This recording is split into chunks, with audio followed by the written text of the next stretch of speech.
জয় যিশু। প্রভুর গৌরব করি, তার প্রশংসা করি যে প্রভু তিনি এই সুন্দর সময় তিনি আমার জীবনে আরেকটিবার দিয়েছেন। এবং আজকে আপনাদের সকলের সাথে আমি প্রভুর বাক্য শেয়ার করতে চাই। এবং আজকে যে বিষয় নিয়ে কথা বলতে সেটা হচ্ছে আমাদের খাদ্য।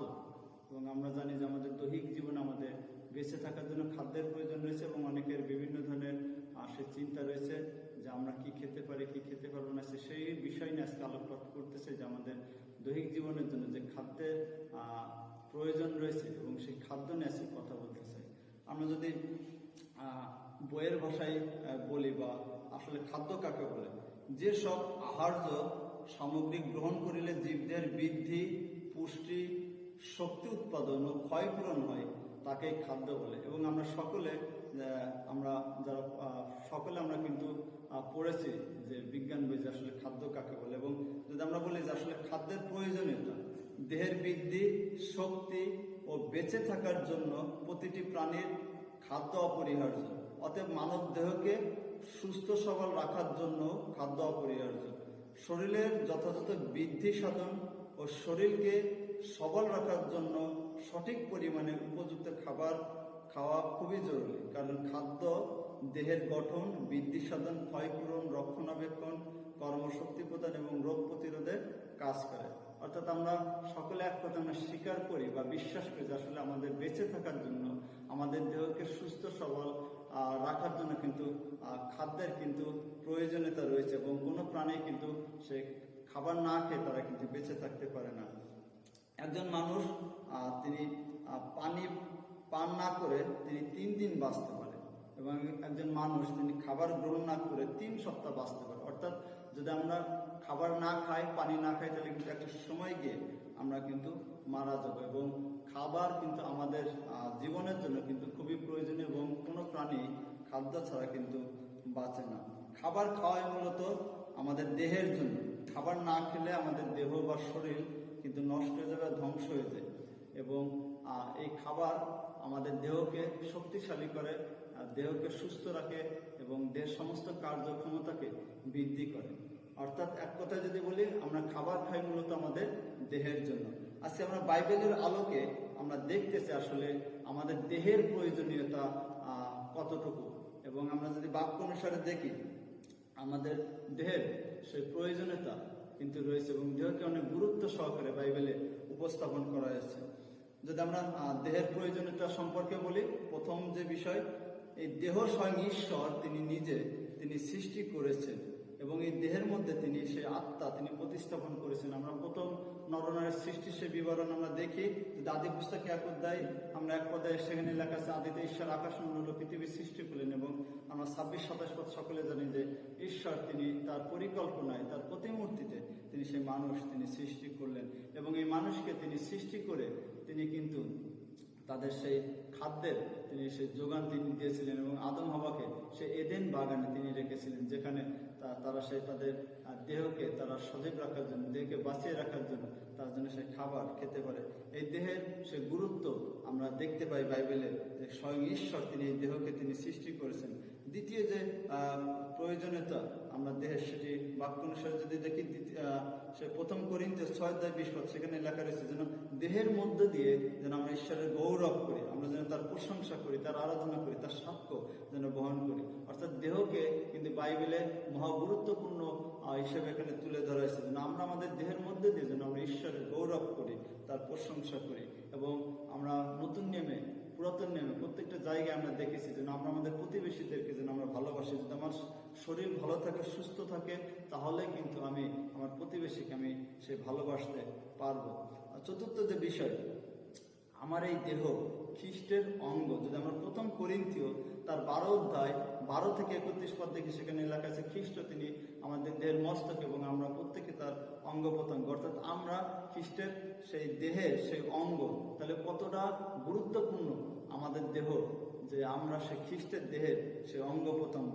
এবং পঞ্চম যে বিষয়, বাক্যই কথা বলছে যে আমাদের দেহ পবিত্র আত্মার মন্দির, এবং পবিত্র আত্মা তিনি আমাদের দেহে, আমাদের জীবনে তিনি বাস করেন।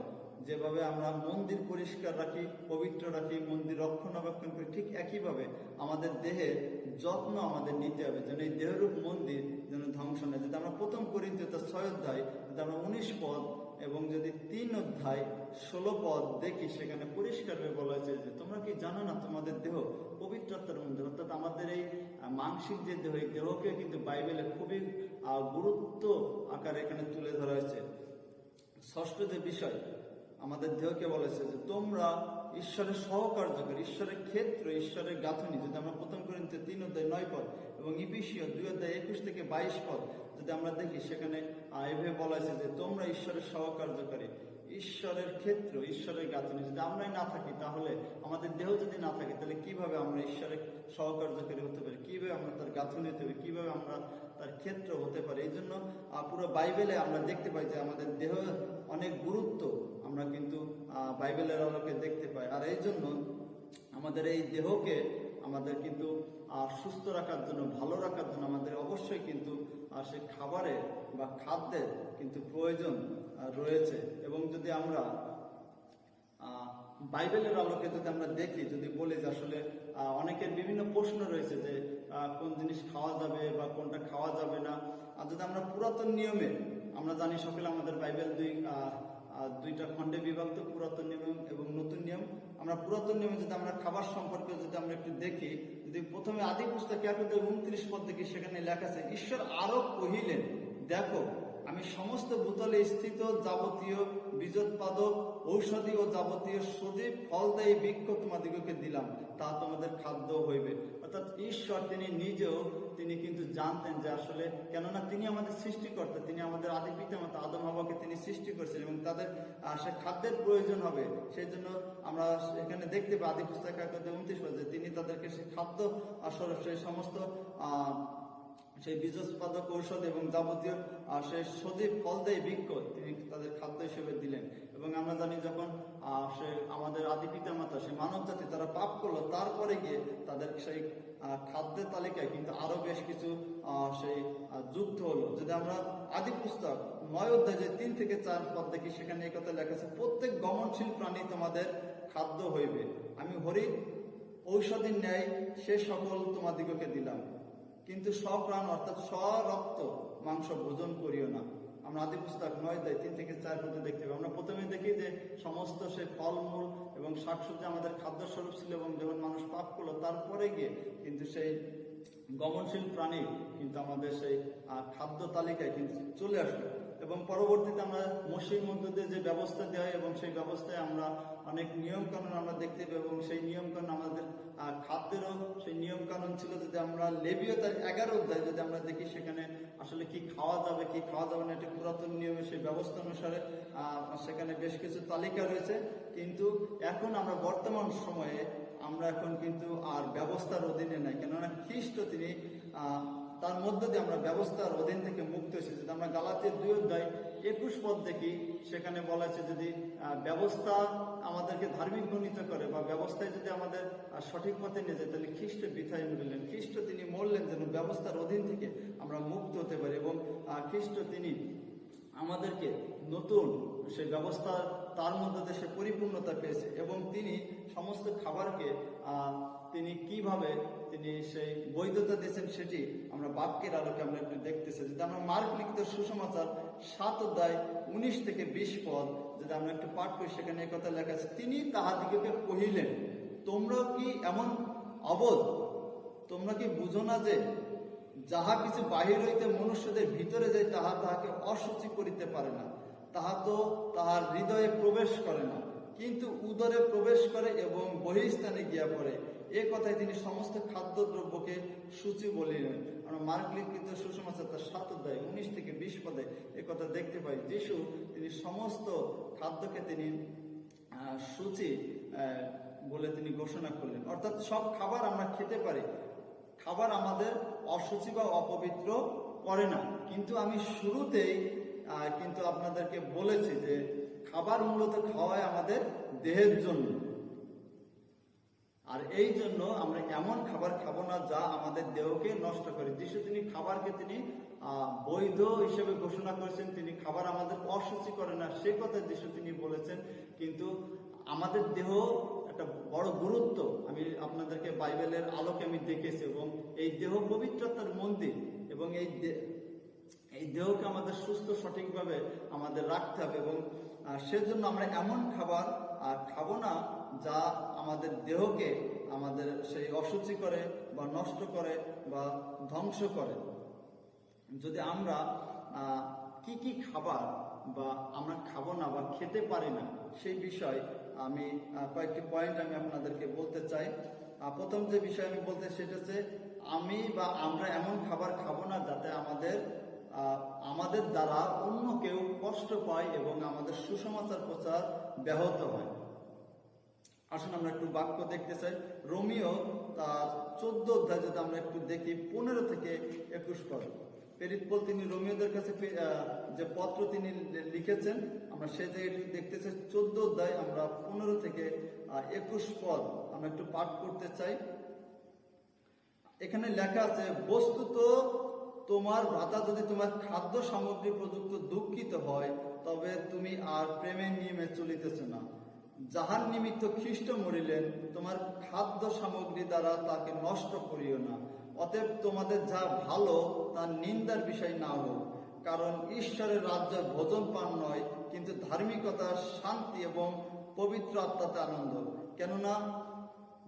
কেননা যে এই বিষয়ে খ্রিস্টের দাসত্ব করে সে ঈশ্বরের প্রীতির পাত্র এবং মনুষ্যদের কাছে পরীক্ষা সিদ্ধ। অতএব যে যে বিষয় শান্তিজনক ও যে যে বিষয়ের দ্বারা পরস্পরকে গাঁথিয়া তুলিতে পারে আমরা সেই সকল অনুধাবন করি। খাদ্যের নিমিত্ত ঈশ্বরের কর্ম ভাঙিয়া ফেলিও না।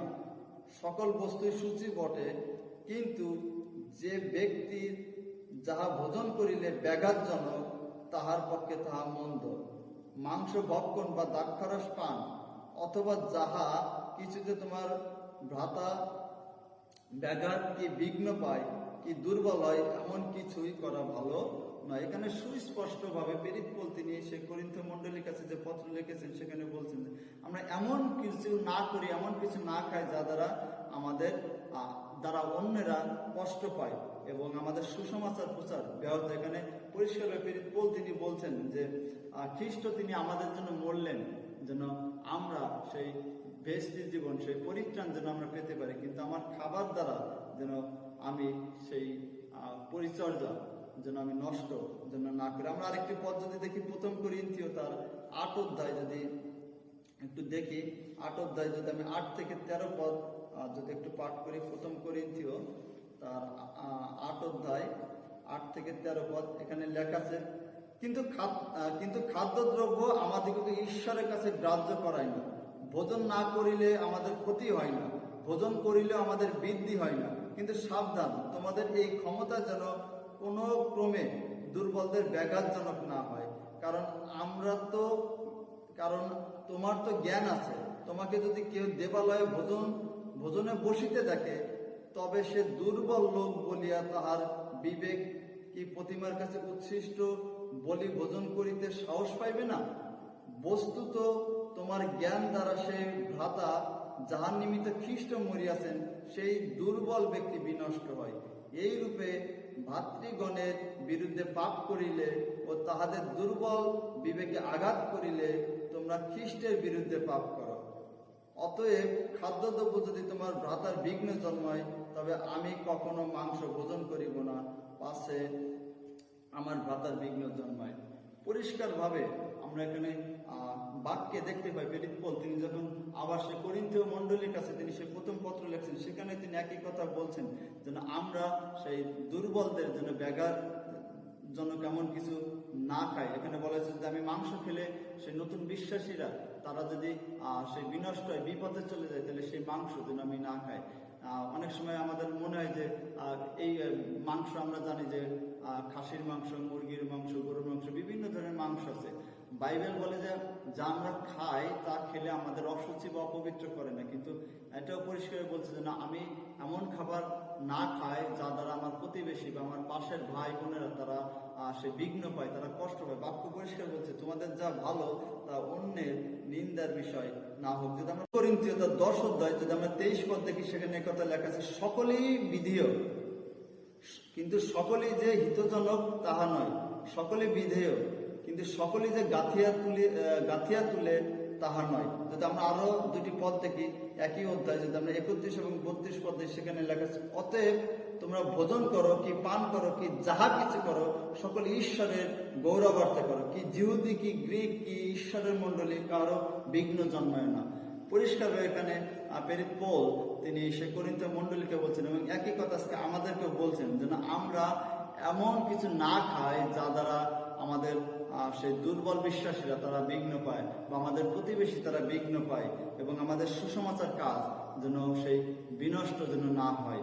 এবং দ্বিতীয় যে বিষয়, আমরা এমন খাবার খাবো না যাতে আমাদের দেহ নষ্ট বা ধ্বংস হয়। কেননা 1 করিন্থীয় তার 3:16 এবং 17 পদে বলা হয়েছে, তোমরা কি জানো না তোমাদের দেহ পবিত্রতার মন্দির? আমাদের দেহটা কিন্তু খুবই মূল্যবান, কেননা স্বয়ং ঈশ্বরের আত্মা, সেই পবিত্রতা আমাদের দেহে বাস করেন। আর এই জন্য আমরা এমন খাবার খাবো না যে খাবার দ্বারা আমাদের দেহ নষ্ট হয়, আমাদের দেহ বিনষ্ট হয়। আজকে 2-3টি খাবারের নাম বলতে চাই, যে খাবার যদি আমরা খাই বা আমরা যদি পান করি তাহলে আমাদের দেহ নষ্ট হয়। প্রথম যে বিষয়টি বলতেছে সেটি হচ্ছে তামাক ও ড্রাগস। অনেকে বিভিন্ন যুক্তি দিয়ে থাকেন, বাইবেলে তো সরাসরি এটার উল্লেখ নেই, কিন্তু আজকে আমি আপনাদেরকে বাইবেলের আলোকে আমি বলতে চাই যে এটি টোটালি আমাদের দেহকে নষ্ট করে, এবং এমন খাবার আমরা খাবো না যা আমাদের দেহকে নষ্ট করে এবং সে পবিত্র আত্মার মন্দিরকে নষ্ট করে। যদি আমরা পবিত্রতার দেহকে যদি আমরা খাবার দ্বারা নষ্ট করি, তাহলে এখানে 1 করিন্থীয় তার 3:17 পদে পরিষ্কারে বলেছে, যদি কেউ ঈশ্বরের মন্দির নষ্ট করে তবে ঈশ্বর তাকে নষ্ট করিবেন, কেননা ঈশ্বরের মন্দির পবিত্র, আর সেই মন্দির তোমরাই। অর্থাৎ আমরাই ঈশ্বরের মন্দির, এবং ঈশ্বর তিনি বলেছেন যদি এই দেহরূপ মন্দির আমরাকে নষ্ট করি, ঈশ্বর তাকে নষ্ট করেন। এই জন্য আমরা এমন খাবার খাবো না যা দ্বারা আমাদের দেহরূপ মন্দির নষ্ট হয়। তামাক দিয়ে সিগারেট, বিড়ি ও অন্যান্য জিনিস বানিয়ে ধূমপান করা হয়। তামাক থেকে নিকোটিন নামক পদার্থ বের হয়। মাদক দ্রব্য হিসেবে নারকে যেমন সাময়িকভাবে উত্তেজিত করে, তেমনি নানাভাবে শরীরের ক্ষতি সাধন করে। ধূমপান করলে নিকোটিন ছাড়াও আরো কিছু বিষাক্ত পদার্থ শরীরে প্রবেশ করে। ধূমপানের ধোঁয়ায় উল্লেখযোগ্য বিষাক্ত গ্যাস ও রাসায়নিক পদার্থ এবং মাদক দ্রব্যের সংমিশ্রণ থাকে। এই পদার্থগুলো রক্তের হিমোগ্লোবিনের অক্সিজেন বহন ক্ষমতা কমিয়ে দেয়।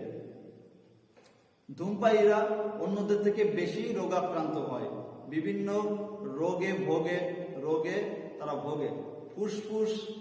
ফুসফুসের ক্যান্সার, ঠোঁট, মুখ, ল্যারিক্স, গলা ও মূত্রথলির ক্যান্সার, পাকস্থলিতে ক্ষত এবং হৃদযন্ত্র ও রক্ত ঘটিত রোগে তারা ভোগে। ফুসফুসে ক্যান্সার হলে রোগী 5 বছরের মধ্যে মৃত্যুবরণ করে। যারা ধূমপান করে তাদের আয়ু কমে যায়। ধূমপানের ধোঁয়ায় অন্যেরও ক্ষতি সাধন করে।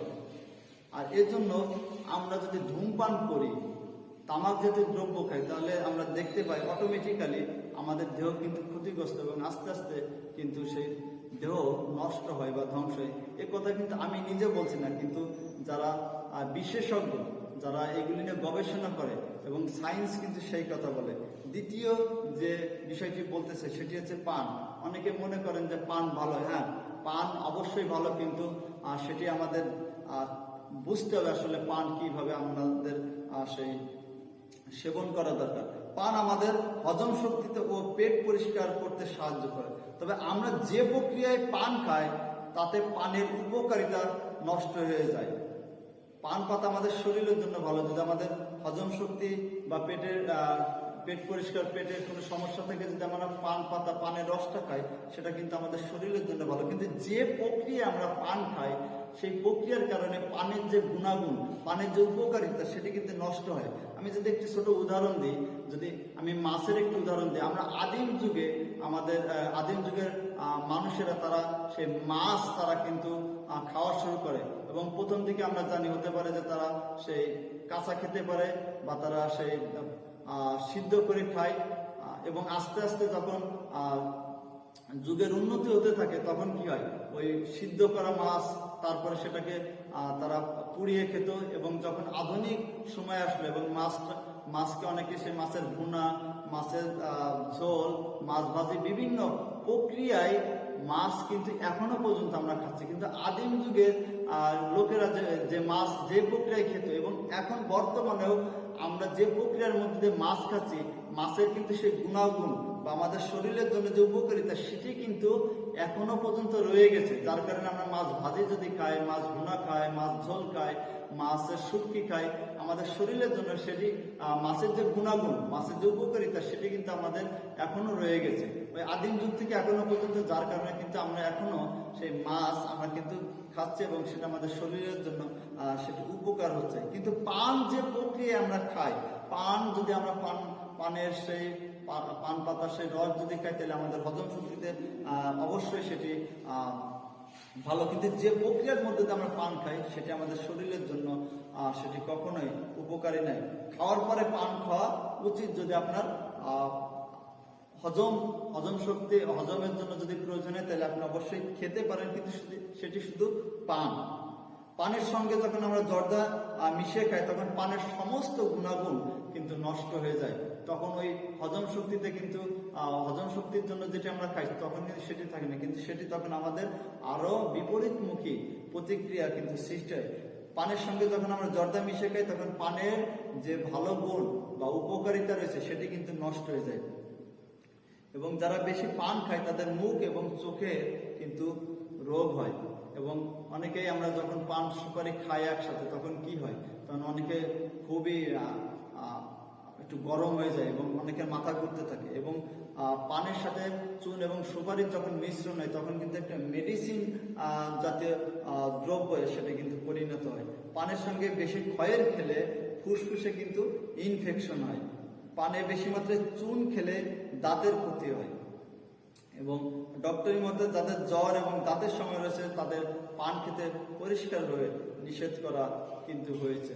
অর্থাৎ আমরা দেখতে পাই যদি আমরা হজম শক্তির জন্য শুধু পান পাতা বা পানের রসটা খাই সেটি ঠিক আছে, কিন্তু আমরা যে প্রক্রিয়ায় পানটা খাচ্ছি চুন, সুপারি, খয়ের, জর্দা, এটি কিন্তু পানের সেই গুণাগুণ বা পানের যে উপকারিতা সেটি কিন্তু নষ্ট হচ্ছে। তৃতীয় যে বিষয় মদ্যপান। চিকিৎসকদের মতে মদ্যপানে বেড়ে যায় হৃদরোগের আশঙ্কা, ক্ষতি হয় লিভারের। মদ মানেই ক্ষতি। অনেকে মনে করেন যে মদ একটা লিমিটেশন বা একটা মাত্রা রয়েছে, আসলে মদ্যপানের কোনো নিরাপদ মাত্রা নাই। একটা গবেষণায় দেখা যায় বিশ্বে প্রতি 3 জনের 1 জন মদ পান করে। অপরিণত বয়সে মৃত্যু ও প্রতিবন্ধিতার জন্য 7ম ঝুঁকিপূর্ণ অভ্যাস হচ্ছে মদ। প্রতি বছর 28 লাখ মানুষ মারা যায় মদের কারণে। এবং এই মদ কিন্তু টোটালি নিষিদ্ধ করা হয়েছে এবং এই মদ কিন্তু আমাদের শরীরের জন্য আসলে কিন্তু কোনো ভালো কোনো কার্যকারী ক্ষমতা কিন্তু রাখে না। বাংলাদেশের একজন জ্যেষ্ঠ বিজ্ঞানী আলিয়া নাহিদ তিনি তার গবেষণায় তিনি বলেছেন মদ সরাসরি স্বাস্থ্যের জন্য ক্ষতি করে। উচ্চ রক্তচাপ বাড়ে, এটা ক্যান্সারের অন্যতম কারণ। গবেষকেরা তারা বলছেন 15 থেকে 49 বছর বয়সী মানুষের 10টি মৃত্যুর মধ্যে 1টি ঘটে মদের কারণে। নিয়মিত মদ্যপান শরীরের বিভিন্ন অঙ্গ ও টিস্যুতে বিরূপ প্রভাব ফেলে। মদে অভ্যস্ত মানুষ সহিংস হয় এবং অনেক সময় নিজের ক্ষতি করে। 50 বছরের বেশি বয়সীদের ক্যান্সারে মৃত্যুর পিছনে প্রধান কারণ হলো মদ্যপান। 2016 সালের বৈশ্বিক তথ্যে দেখা গেছে 2.2% নারী ও 6.8% পুরুষের অপরিণত বয়সে মৃত্যুর কারণ মূলত মদ্যপান। 15 থেকে 49 বছর বয়সীদের প্রধান মৃত্যু ঝুঁকি ছিল মদ সংশ্লিষ্ট কারণ। এছাড়া 50 বছর বা তার বেশি বয়সীদের 27% নারী এবং 19% পুরুষ মারা যায় মদ্যপান সংশ্লিষ্ট ক্যান্সারের কারণে।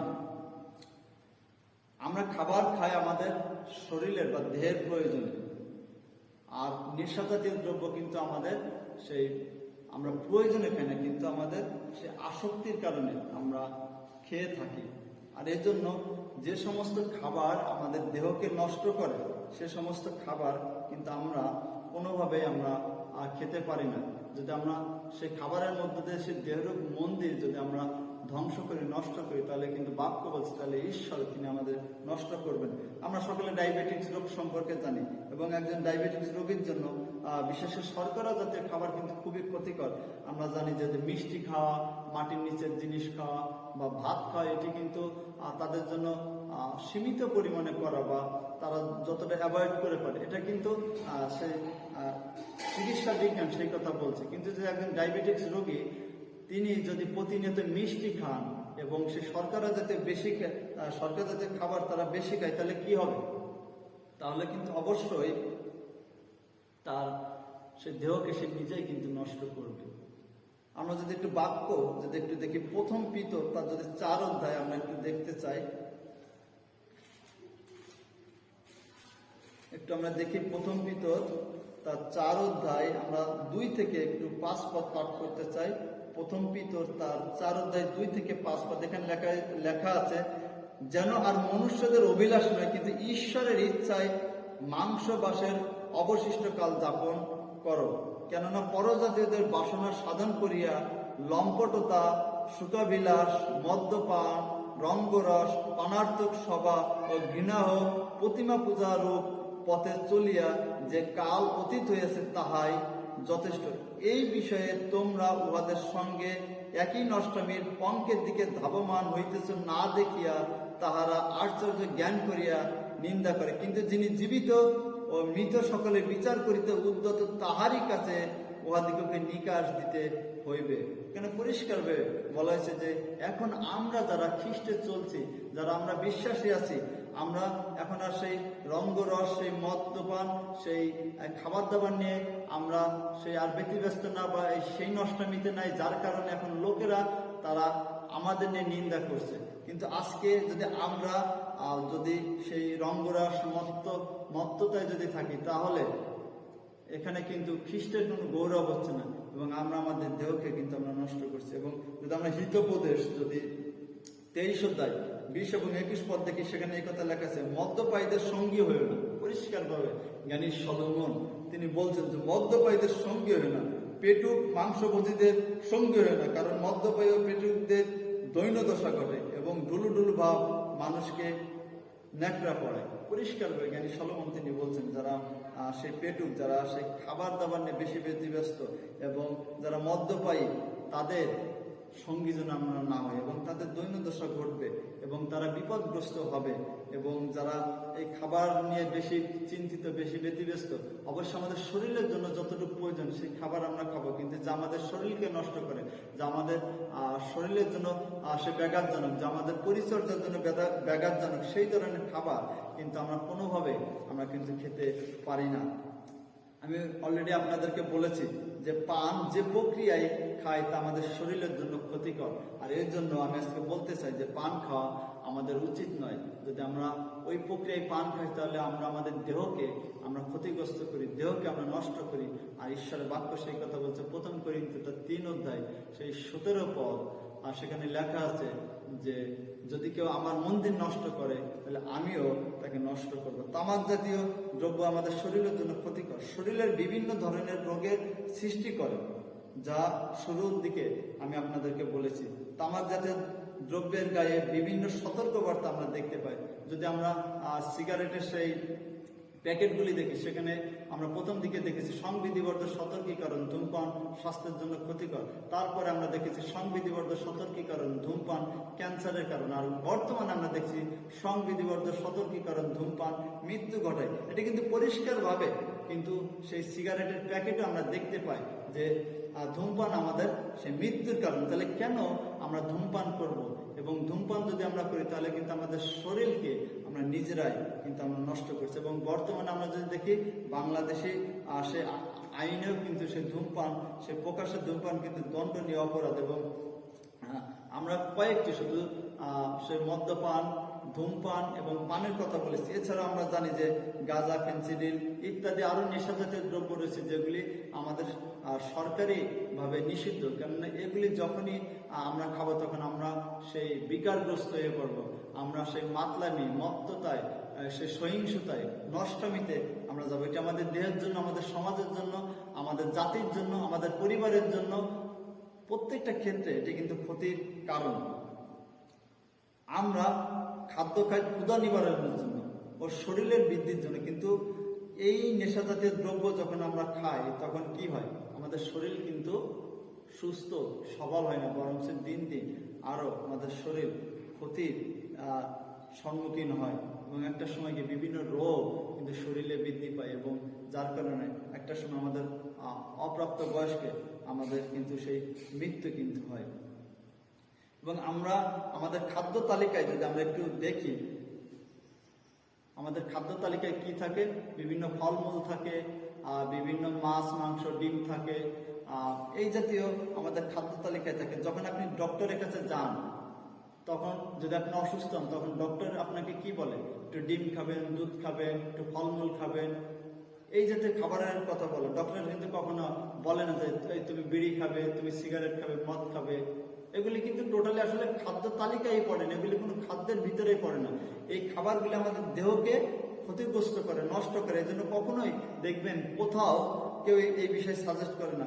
আপনি যখন স্কুলের যে শিক্ষকেরা রয়েছে, পিতামাতারা রয়েছে, তারাও কিন্তু কখনো বলে না বাবা তুমি সে মদ পান করো, তুমি সিগারেট খাও, বা তুমি এই ধরনের এই জাতীয় দ্রব্য তুমি খাও। কখনোই কিন্তু স্কুলের শিক্ষকরা এই বিষয়ে শিক্ষা দেয় না, আমাদের পিতামাতারা দেয় না, ডক্টর এবং সেই সুশীল সমাজ তারাও কিন্তু এটাকে কখনো তারা কিন্তু অনুমোদন দেয় না, কেননা এটি আসলে আমাদের কোনো ক্ষেত্রে কিন্তু এটি মঙ্গলজনক কিন্তু নয়। তাহলে কেন আমরা এই নিষিদ্ধ, যেটি মঙ্গলজনক নয়, যেটি ক্ষতিকর, সেই ধরনের সেই নেশা জাতীয় দ্রব্য আমরা কেন আমরা খাবো বা আমরা সে সেবন করব?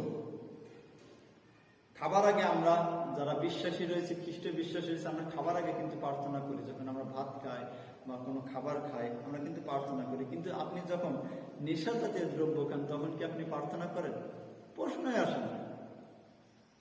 এমনকি আমরা যখন খাবার খাই, আমরা পরিবারের সকলের সাথে একসাথে আমরা খাবার খাই, যখন ফলমূল খাই, ভাত খাই, কিন্তু যখন আমরা নেশা জাতীয় দ্রব্য খাই, আমরা কিন্তু প্রকাশ্যে খেতে পারি না, কারণ জানি এটি ঠিক না, এটি অন্যায় এবং এটি আসলে গ্রহণযোগ্যতা নাই, যার কারণে আমরা লুকিয়ে গোপনে আমরা কিন্তু এগুলি খেয়ে থাকি।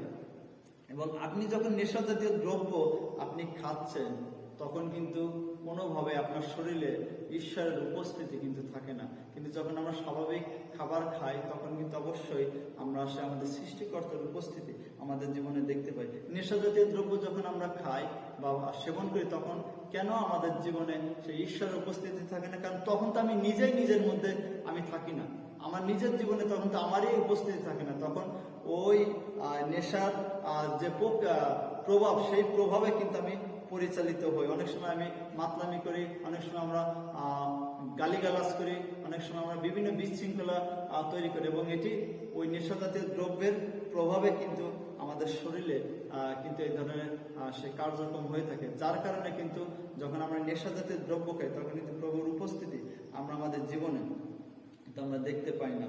দেহের ভালো জন্য নয়, বরং ক্ষতির জন্য আমরা কিন্তু এই নেশা জাতীয় দ্রব্য আমরা খেয়ে থাকি, এবং এটি জাগতিক অভিলাষের জন্য কেবলমাত্র, অন্য কোনো কারণে কিন্তু নয়। এবং এই যখন আমরা নেশা জাতীয় দ্রব্য আমরা সেবন করি, তখন আমরা অর্থনৈতিকভাবে, সামাজিকভাবে, শারীরিকভাবে, মানসিকভাবে আমাদের বিপর্যয় ঘটে। এই জন্য প্রিয় ভাই বোন, আজকে আমি আপনাদেরকে বাক্যের আলোকে আমি পরিষ্কারভাবে বলতে চাই যে আমাদের প্রভু যীশু খ্রিস্ট তিনি সমস্ত খাদ্যকে তিনি কিন্তু সে বলেছেন যে এই খাদ্য দ্বারা আমরা অশুচি হই না বা অপবিত্র হই না। কিন্তু আমাদের মনে রাখতে হবে যে বাক্যই কথা বলছে যে যে খাবার আমাদেরকে অশুচি করে না, সে খাবার আমরা খেতে পারি, কিন্তু যে খাবার আমাদের সেই সুসমাচার প্রচার ব্যাঘাত ঘটায়, যে খাবার আমার দুর্বল বিশ্বাসীদের বিঘ্ন জন্মায়, যে খাবার সেই খ্রিস্টের দেহ সেই নষ্ট করে, সেই ধরনের খাবার কিন্তু আমরা খেতে পারি না। পরিষ্কারভাবে বলা হয়েছে যে সকলে যে বিধেয়, কিন্তু সেটা যে মঙ্গলজনক এমন কিন্তু নয়। এবং যদি আমরা সেই খ্রিস্টের সেই পবিত্রতার দেহরূপ মন্দির যদি খাদ্য দ্বারা যদি আমরা নষ্ট করি, তাহলে ঈশ্বর তিনি আমাদেরকেও তিনি কিন্তু নষ্ট করবেন। তাই আসুন আমরা আমাদের দেহের, আমাদের শরীরের প্রয়োজনের জন্য যে খাবার দরকার সেটি আমরা খাই, এবং সেই খাবারের মধ্যে দিয়ে আমাদের দেহের শক্তি বৃদ্ধি, আমাদের স্বাভাবিক যে বৃদ্ধি, যে খাদ্যের যে প্রয়োজনীয়তা সেটা অবশ্যই আমরা জানি, এবং সেই মতো আমরা খাবার খাই। কিন্তু যে খাবার আমাদের জাতির জন্য, সমাজের জন্য, মণ্ডলীর জন্য, পরিবারের জন্য ক্ষতিকর, সর্বোপরি যে খাবার আমাদেরকে ঈশ্বরের রাজ্য থেকে আমাদেরকে পৃথক করে ফেলে, দূর করে দেয়, সেই খাবার যেন আমরা না খাই। ঈশ্বর আমাদের প্রত্যেককে আশীর্বাদ দান করুন। ধন্যবাদ সকলকে।